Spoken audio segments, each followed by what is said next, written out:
Hey, I want to welcome our viewers. This is Podcast Pete, and you're on the Podcast Mastery podcast. And we have a guest, Jim Ridley. I mean, Jim Raps with Ridley. And we should have Jerome O'Burlton join us. Um, we have the reason we have both these guests on is Jim has a relationship with Jerome that has lasted over a number of years. And it's so important to build around a key team. And Jerome is a vital part of Jim's team and his growth. And we were going to get into it. We still may. But Jim, introduce yourself to our viewers, who you are, what you do, and who you serve. Okay, so bear with me because I've got a bit of a head cold and my voice is going in and out here. So, Jim Raps, Ridley Commercial Cleaning, doing this for over 40 years, as you know, Pete. Um, and we serve the greater Atlanta area, and we go further than that, of course. But our primary target market is Atlanta Metro, and all the suburbs, pretty much the whole state. It doesn't matter. Um, and the reason that, again, you were having Jerome on here is one of the best decisions that I've made in my business probably about 5 years ago was hiring Jerome and his company to do our books. And he's superb at that. He's a numbers guy. I'm not a numbers guy. I hate him actually. So Jerome is really good at that. So he has been an integral part of our growth.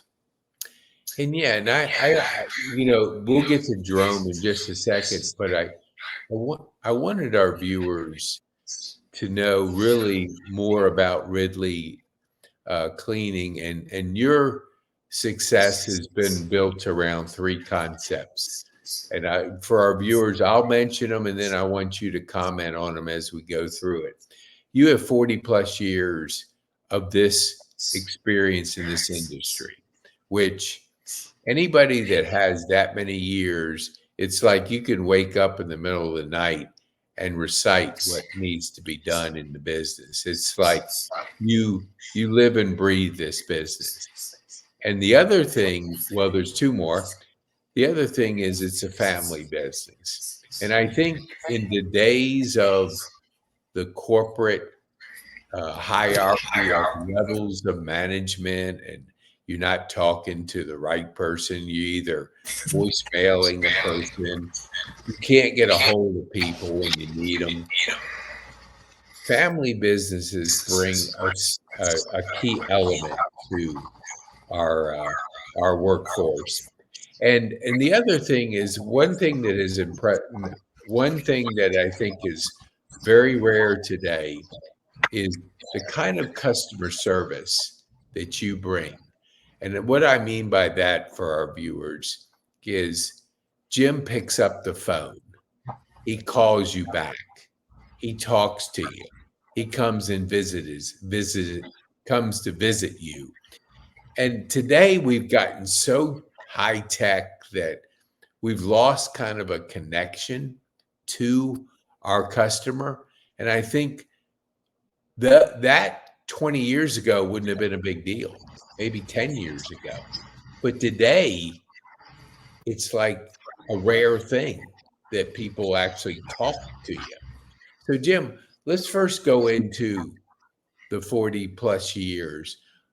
Why have you stayed in this industry for that many years, and you're building with your daughter Melissa? Why would you do something like that? Well, some may say I'm too stupid to know how to make money doing something else. I don't know. It's just something I started doing in high school. You know, I started actually in 1976, um, cleaning around the real New Jersey shore.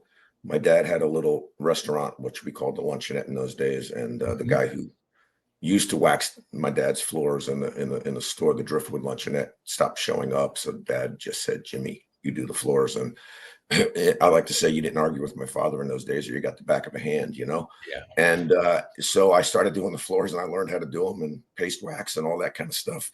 And yeah, so I've been doing it ever since. It's been good to me. It's been good to my family. Um, I think that I've got some good experience doing it now. And a little thing you said a little while ago is, yeah, you can wake up in the middle of the night and, whatever, recite a chapter and verse. But yeah, sometimes, unfortunately, I do wake up in the middle of the night and, oh, we forgot this or, oh, we forgot that. So yeah, and the family, excuse, here goes the voice. Sorry. No problem. The family part of it, I think, is a little old school. It's the way things really were back in the Yep. day when you and I were younger, right? And people, that goes hand in hand with the customer service aspect. Yep. Businesses these days are really corporate and robotic and calling 800 numbers and all that stuff that I can't stand that stuff. And I try to make sure that we're accessible to our current clients and any future clients as well, and our employees and our contractors, because it's just so important. I mean, that they know that they can reach you.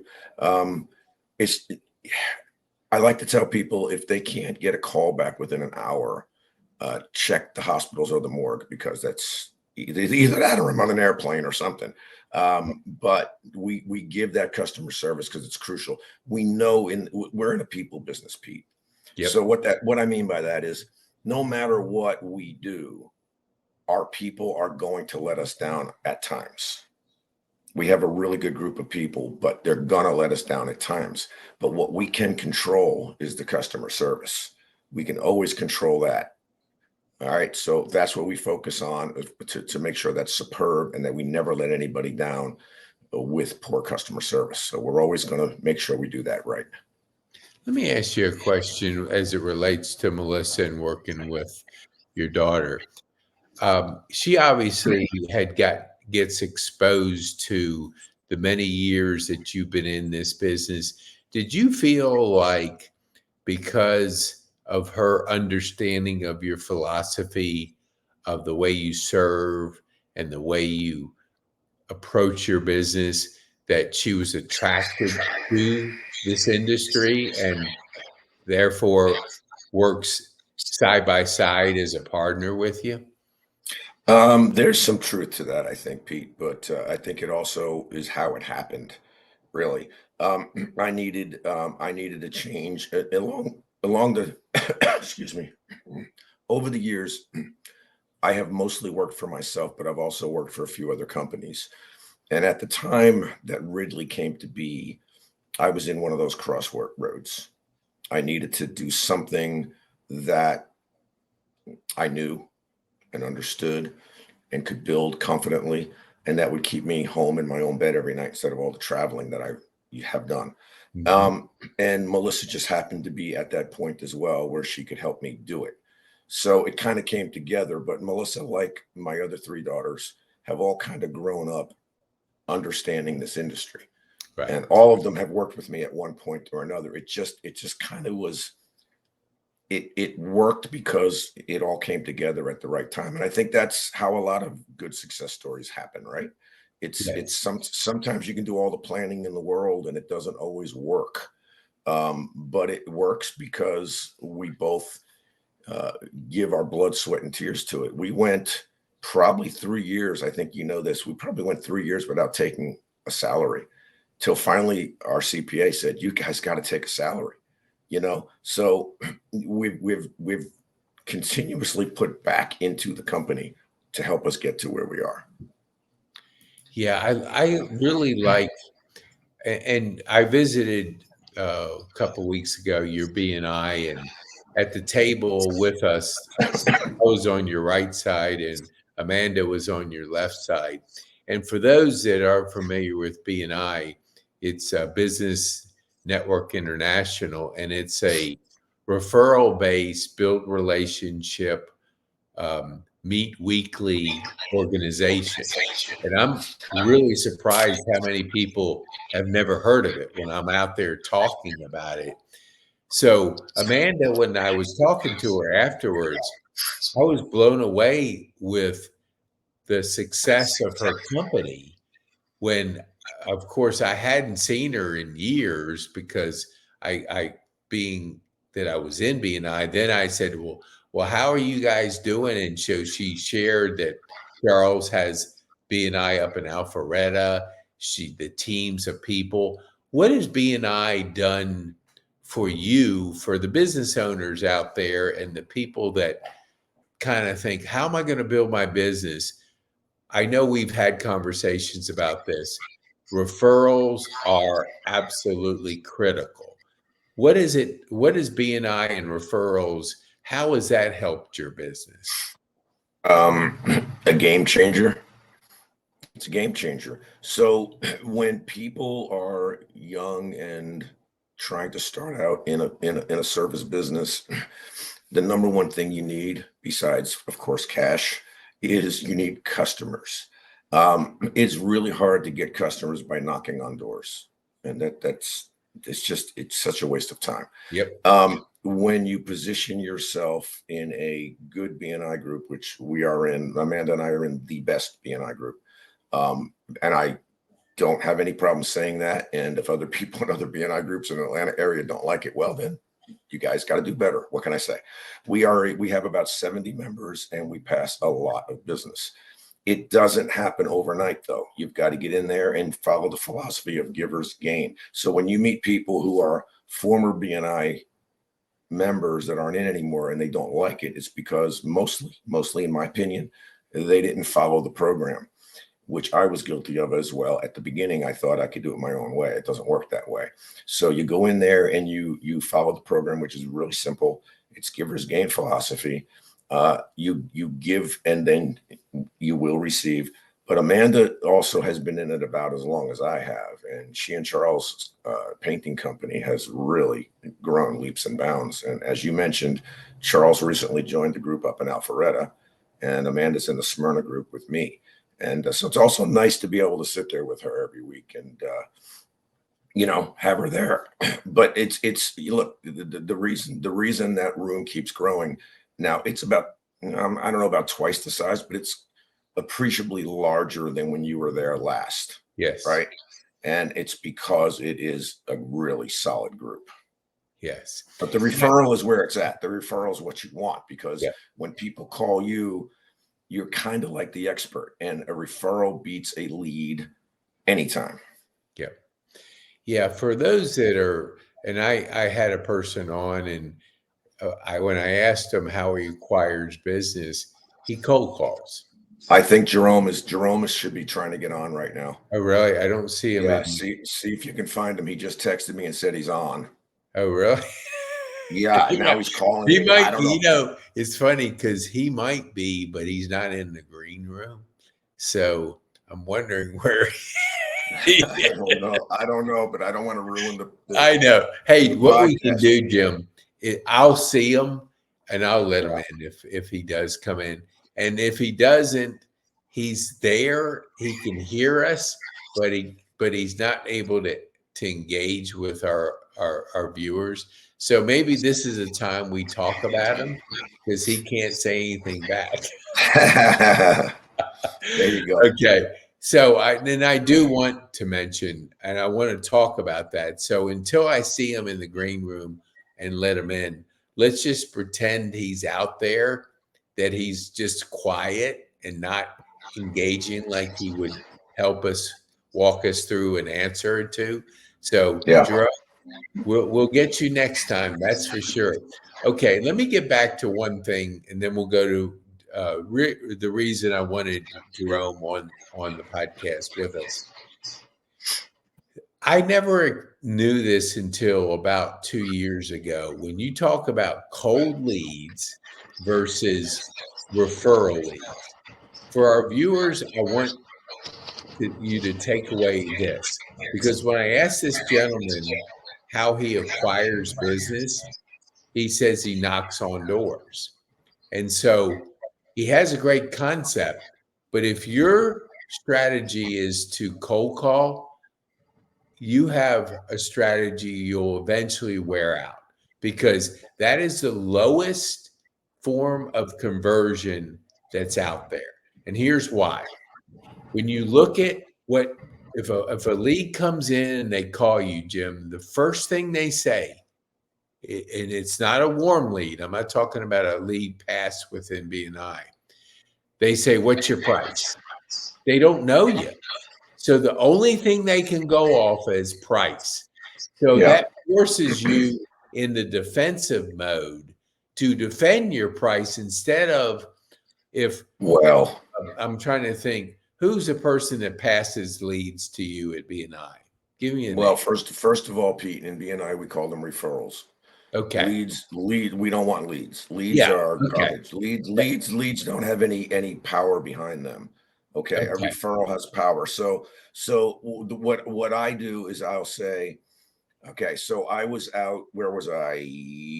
2 days ago, I was doing a proposal, doing a walk, a bid walk at a large church in Atlanta, and I noticed that it had a lot of carpet in there, a lot of carpet, and which is unusual today because people have changed to the LVT and manufactured wood floors and all that. And so I mentioned that. I said it to the lady that I was walking with, and she goes, "Oh yeah, we're about to rip all this out." I said, I have a friend in the business. Would you like a quote?" "Absolutely," she said. "That's a referral for Shay Reason at After Five Floors, who does a phenomenal job, by the way." There's Jerome. There I So am. Okay. so I got a referral for Shay by just being in tune with my surroundings there, right? But now Jerome's on, so let me stop talking and let's focus on him because I'd rather talk about him than me. Well, no. It's funny because I just had my graphics person do this morning, and I can see that Jerome is not Podcast Pete. To our viewers, it looks like he is on the Podcast Pete, and he is Podcast Pete. There's only one Podcast Pete. So we're going to move the graphics around, and I don't think I can move it right now. But Jerome, thanks for being on, and we wanted to really dig into a little bit for our viewers. 5 years ago, Jim made a decision to hire you. Jim, why don't you share with our viewers? You are a growing company, obviously. And at what point did you say, I need help? I need to Okay. really, what was that like? Yeah. Good question, Pete. So when I first started in this business back in the 70s, my dad ran the numbers and did the books. He was in insurance and he was really sharp with numbers. And then in every other business I've been in, there was always a partner or somebody else who did it. It's not mine. I don't do well with numbers. I hate it actually. So when Jerome walked in the room when we were at the community center several years back Hmm. in Smyrna, having our meetings there, I got to know him and we started talking. And he said he would personally watch after my books. And then I looked at his qualifications, and um, it's just it was a no brainer. But I still had that trepidation, that little concern, because it's a personal thing.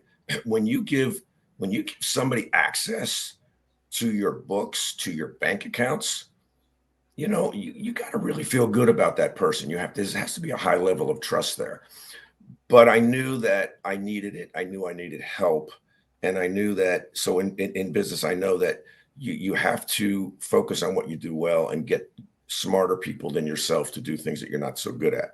And so that's why I reached out to Jerome and said, "Hey, let's do this." And I don't even think about the twice monthly debits that come out of my account for his services. I don't even think about it. It's money well spent. And I highly, highly, highly recommend Jerome and FinQuest bookkeeping to anybody that's in that same situation as I am. If you want your financials done right, if you want to make sure that your accountant, your CPA has everything that they need at the end of the year to file your taxes properly and accurately, that's the guy to do it right there. That's good. I'm going to have you introduce yourself in a second, Jerome. But before I do that, I was at a Rotary Club this morning and I ran into Alicia. She owns Ace Handyman, it's a franchise. And, she said something which I think speaks to what Jim was just talking about, you, Jerome. She hired an operations person and she said, "Oh man, I'm scared because now I've just put extra money on the top line of expenses. And so I said to her, I was talking to her and I said, Alicia, if you're not nervous when you make a move like that, then you're too much in the comfort zone. And I think in business, sometimes we're doing everything. It's comfortable for me to do the books. Can I do them?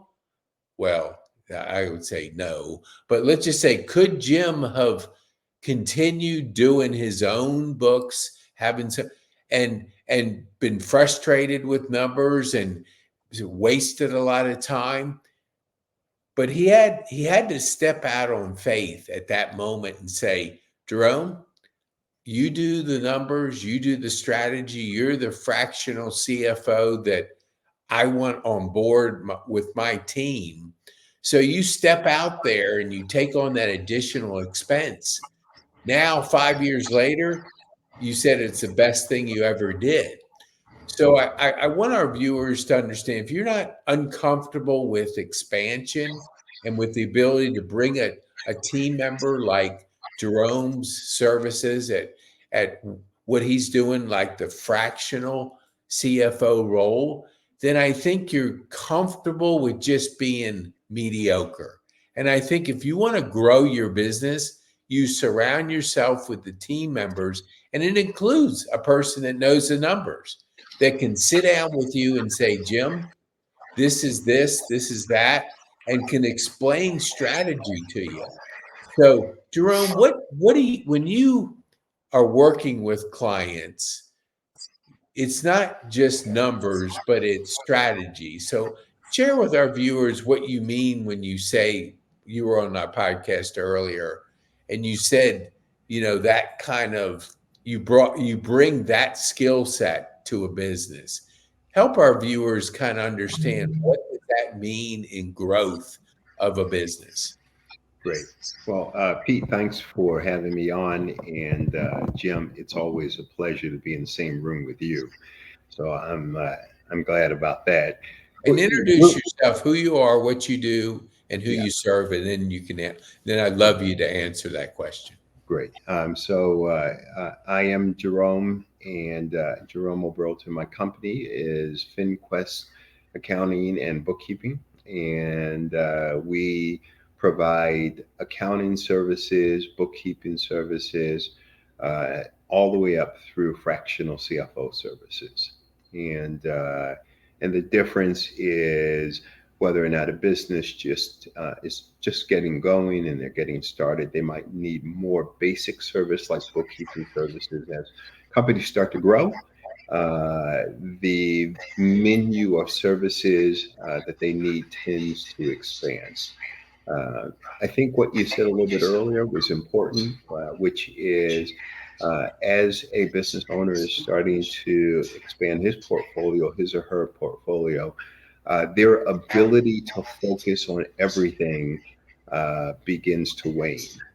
And so you certainly can't be a master of all trades when you're growing a business. You've got to segment yourself and really play ball in the field that you're most comfortable with, that you enjoy the most, and that you have the most skill and talent. Jim, for instance, as one of our clients, he's a supreme salesperson.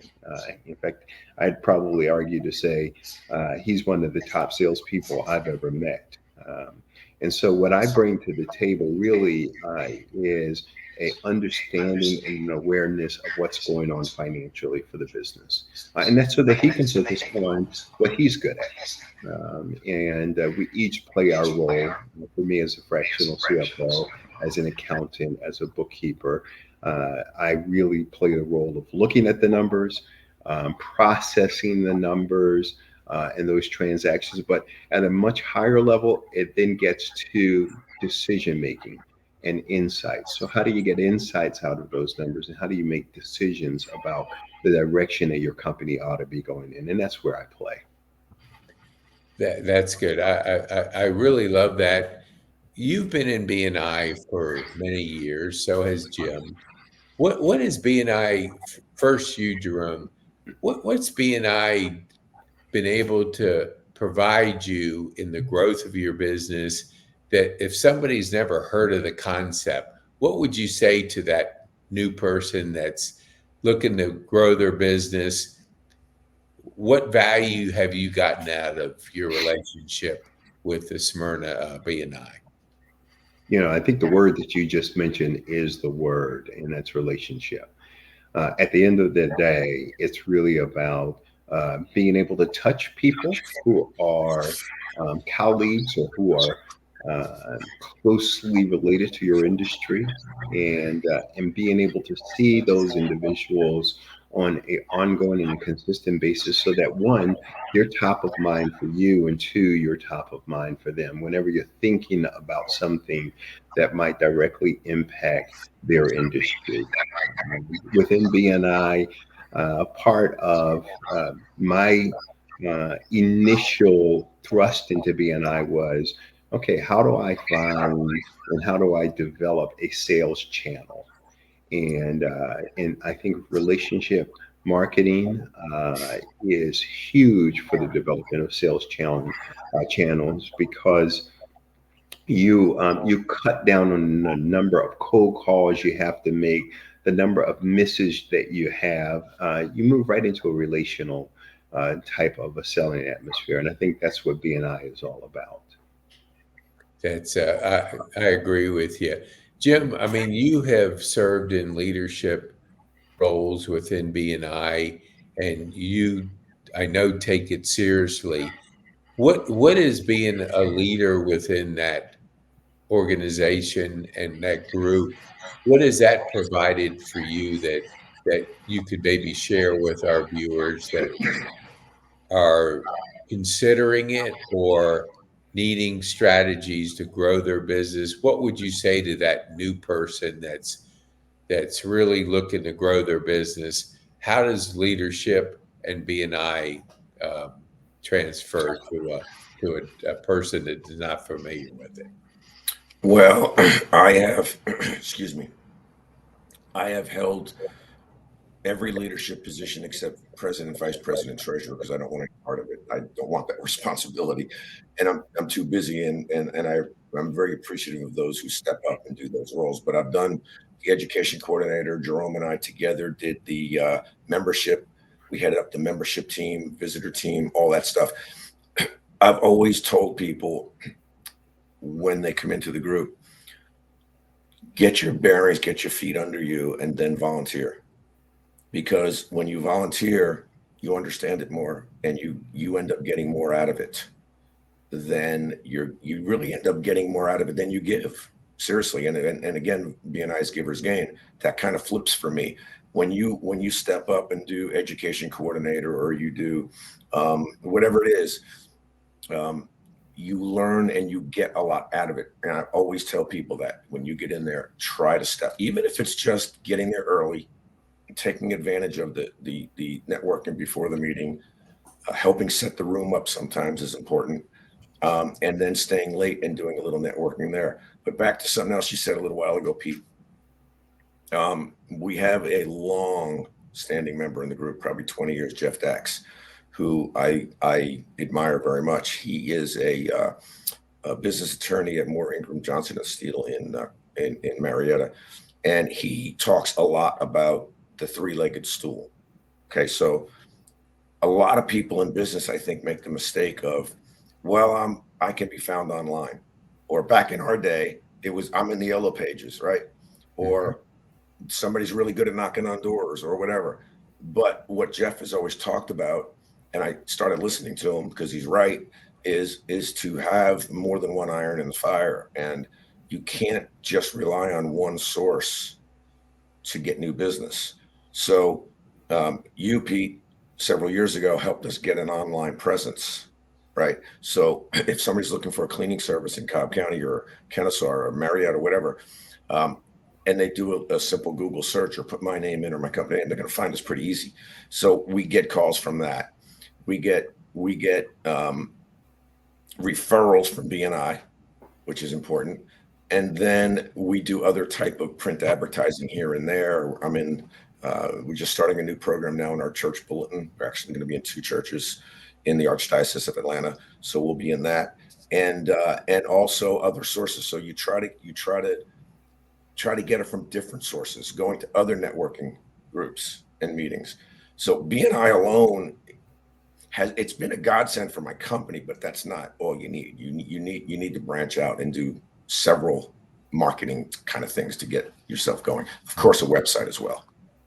What would you say, and Jerome, maybe you can jump in on this, because Jim was sharing that he was walking through a referral that was given to him, and it was a church, and he noticed that the carpet was worn out, and he immediately was able to provide them with a resource that I think what confidence do you gain, Jerome, knowing that you've got 69, 70 other relationships in that room, that when people need certain things, you can feel confident to recommend or help people with different problems that might be arising. Yeah, Pete. So I certainly have a high confidence factor in being able to reach out to folks within our BNI group. I think we've got, personally, and I'm biased, I think we've got one of the top BNI groups in the state of Georgia. And so what that means for me is when I'm talking to a client, a prospect, a lead, oftentimes what I will do is I'll attempt to create what I call wraparound services, if you will. So if they are looking for a loan, then I know I can reach out to the commercial banker. If they're looking for some help with on the legal side of things, I know I can reach out to one of our attorneys that's in the group. If they're looking for marketing types of assistance, I know that that those individuals also exist within the group. It's nice that when you're talking to a client or a customer or even a lead or prospect, to be able to say, hey, while that's not what I do personally, I do have connections and I've got colleagues or trusted advisors that I can bring to the table and help you out with solving a problem or help you out with navigating through a specific situation. Yeah, I said, yeah, I love that. When I moved into this facility, Overture, I don't know how it was communicated, but a lot of people were coming to me and saying, "Do you know a person that does this?" And maybe it was a something that was said, but do you feel that you become like the go-to person because they know that you have relationships in the industry and around the business community? Jim, what do you think about that? How is that? Have you been able to benefit by that value that you bring to the marketplace by having all these quality relationships? Absolutely. And Robert Sanchez was just at my house a little while ago installing a new sink. So Trinity Plumbing. Kyle Crump, Bulldog Electric, has put in multiple lights and everything in the house. Jeff Sidor cleans our carpet. I mean, all of these people are great resources, not only for us, but we feel comfortable uh, um, referring them to our client base without having to worry about if they're going to screw it up and do a bad job and it's going to reflect on your reputation. Um, also, I think for me, I have let key clients know our largest account in Atlanta. I've referred at least 5 or 6 people from our chapter to them at that building. They have about a 400,000 square foot building, and it's I let them know that I've got a bunch of, and as I put it, I say I have friends that do this because I find when you tell them it's a friend of yours, they're more likely to want to use them. They're more likely to, if they like you, they want they want to listen. They want to use that person. But I have let lots of our clients know that I don't do painting, but I have somebody who does. I can't help you with your electrical work, but I have somebody who does. all those kinds of things is a phenomenal resource. And it's only possible because of the people in that room. And also, I think the people in the room, I'm sorry about the voice, the people in the room, they're held to a higher standard in regards. It's not, it's an unspoken thing, but they know that they better not mess this up. Wouldn't you say so, Jerome? Absolutely. Absolutely. Especially given the fact that you see them every week. Yeah, And so right, there's the constant interaction and accountability, which I think is huge. right. Well, I think I want you next week because there's a gentleman that was on my podcast and I called him up. He was in Orlando at the time when we talked, and I said, "Hey, I want to invite." I did the introduction with you, Jim, and so I was asking him if he could come this Thursday. He says, I'm in Orlando, but I'll be there next week." He's building an incredible business, a service, a wearable that when I heard about him, I immediately invited him and his dad to be on my show. But I asked him, have you ever heard of BNI? And he says, no. So this is a gentleman. He's younger. I guess he's probably under 30. So he'll come to BNI for the first time, not knowing one person. And he's going to experience 70 people in a room of people that I think the average person who's never heard of it blows them away because you're there weekly with 70 business people that are looking out for each other. That givers gain concept is really, I mean, it's absolutely incredible to think that people are looking out for you and your business. But I think for a new person, they don't know what they don't know. And I think cold calling becomes part of what they think business is all about. But as Jerome said, and as Jim has shared, it's relationships. It's the relationships you gather over a course of your career that's going to make the difference between success and, well, the level of success that you're going to be able to have in business. So as we wind down, because Jim's voice is leaving us, so we don't want to be responsible for straining that voice. So if Jerome wanted to stay a couple minutes after, you can. So Jim, what's the one thing, if you're talking to a business owner, what was the one thing you would want them to take away from our time together? Okay, so please rephrase that. I'm not quite sure what your question What is. what would be the one thing? So let's say you're speaking to a 25-year-old business person that's starting out and they're wanting to grow their business. What would be the one thing you would want them to take home from our time Well, talking about relationships and everything? as you both know, it is about relationships. Um, I would implore them to get into a networking group, and if it's not BNI, it's something else. I like BNI because for those who don't know what BNI is closed networking as opposed to open networking. So closed networking, what that means is that I'm the only commercial cleaning company in that group. Jerome is the only bookkeeper in that group.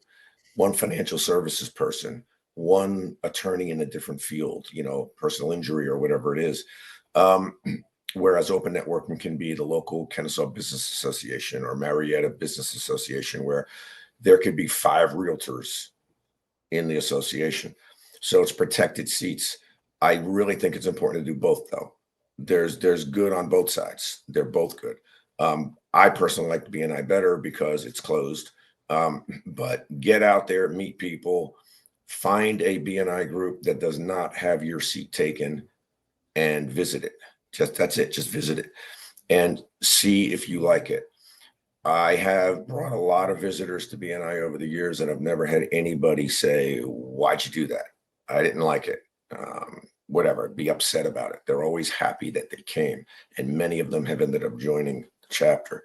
So that's my advice would be is to get out there, network, and then also surround yourself with good people. And that, like you said before, Pete, is a difficult, very difficult decision, because you're talking about putting a long-term person on the payroll, for lack of a better way to put it, whether it's a contractor or an employee. And sometimes that's very nerve-wracking to do, but you got to do it because you can only do so much yourself. But yeah, I would say definitely get out there and network and build the relationships. Awesome. So Jerome, I wanted to respect your time. What would be the one thing you want to our viewers to take home with them, and really zone into the relationship, or the being, because we have that common, that 5-year relationship you and Jim have, but our viewers out there may not understand that part of the business. So what would you share with them as the one thing that you would want them to know? I think, Pete, that aside from the relationships, I think the accountability component is huge as well.